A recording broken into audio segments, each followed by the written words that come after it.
नमस्कार दोस्तों। ये कहानी है जिन प्यार वशीकरण की। तो आइए कहानी की शुरुआत करते हैं। चंदनपुर कोई साधारण गांव नहीं था।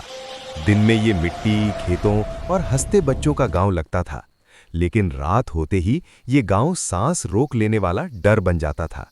सूरज ढलते ही यहाँ के लोग दरवाजों पर लोहे की कील ठोक देते, दियों के पास नमक रख देते और बच्चों को सख्त हिदायत देते, रात में किसी आवाज पर बाहर मत जाना, चाहे आवाज कितनी ही जानी पहचानी क्यों न लगे। गांव से ठीक 1 किलोमीटर दूर खड़ी थी काली हवेली। वो हवेली 100 साल से बंद थी। उसकी दीवारों से काली नमी टपकती, छत से रात में चलने की आवाज आती और खिड़कियों से कभी-कभी औरत के रोने और मर्द के हंसने की मिली-जुली आवाज। कहा जाता था जो हवेली के अंदर गया वो या तो मर गया या जिंदा लौटा, लेकिन उसकी आंखों में इंसानियत नहीं बची। ज़ैनब गांव की सबसे खामोश लड़की थी। उसकी सुंदरता डराती थी। सफ़ेद चेहरा, काली आंखें और एक अजीब बात, दिए की रोशनी में उसकी परछाई नहीं पड़ती थी। उसकी माँ की मौत 10 साल पहले हुई थी। लोग कहते थे वो औरत रात में हवेली जाया करती थी। मरते समय उसने ज़ैनब से सिर्फ एक वाक्य कहा था, अगर प्यार छिन जाए तो हवेली तुझे रास्ता दिखाएगी। तब ज़ैनब को कुछ समझ नहीं आया। आरव बाहर पढ़ा लिखा लड़का था। वो ज़ैनब से सच्चा प्यार करता था, लेकिन जब उसने अपने पिता से शादी की बात कही तो पिता का चेहरा सफ़ेद पड़ गया। उस लड़की के घर के पीछे मौत चलती है, उससे दूर रह। आरव नहीं माना। वो रात जब सब बदल गया, जिस रात आरव की सगाई किसी और से तय हुई, उसी रात गांव में कुछ बहुत गलत हुआ।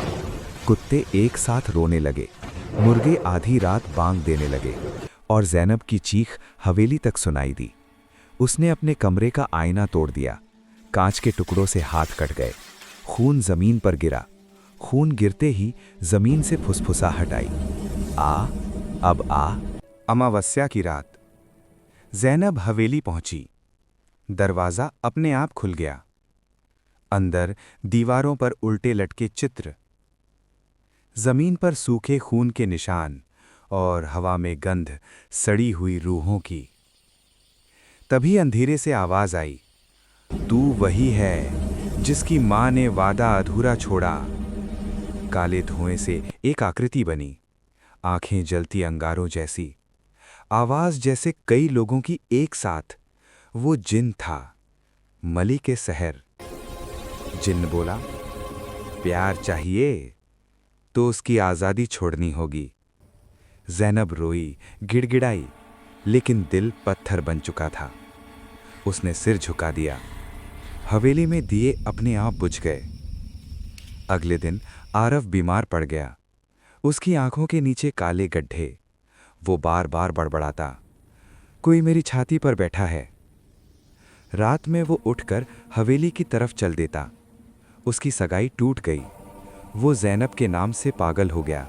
जिसने ज़ैनब को डायन कहा, वो कुएं में मरा मिला। जिसने हवेली की तरफ उंगली उठाई, उसकी जबान काली पड़ गई। गांव समझ गया, कुछ बहुत बुरा जाग चुका है। शादी की रात, जब ज़ैनब आईने के सामने खड़ी हुई, आईने में उसकी जगह किसी और का चेहरा था। लाल आंखें, टूटा हुआ जबड़ा। रात के ठीक 3:17 पर हवेली से आवाज आई, अब अंतिम कीमत। जिन प्रकट हुआ। हर वशीकरण खून से चलता है। आज या तो लड़का मरेगा या तो पूरी तरह मेरी होगी। ज़ैनब चीखी। उसने समझ लिया, ये प्यार नहीं था, ये कब्जा था। उसने खुद को आग के हवाले कर दिया। हवेली कांप उठी। जिन चीखा, दीवारें गिर गईं। अंत या डर की शुरुआत। सुबह हवेली राख थी। आरव जिंदा था, लेकिन उसकी आंखें अब कभी नहीं चमकी। और ज़ैनब, आज भी अमावस्या की रात काली हवेली की जगह से औरत के चलने की आवाज आती है। लोग कहते हैं वशीकरण मर गया, लेकिन जिन अभी भूखा है।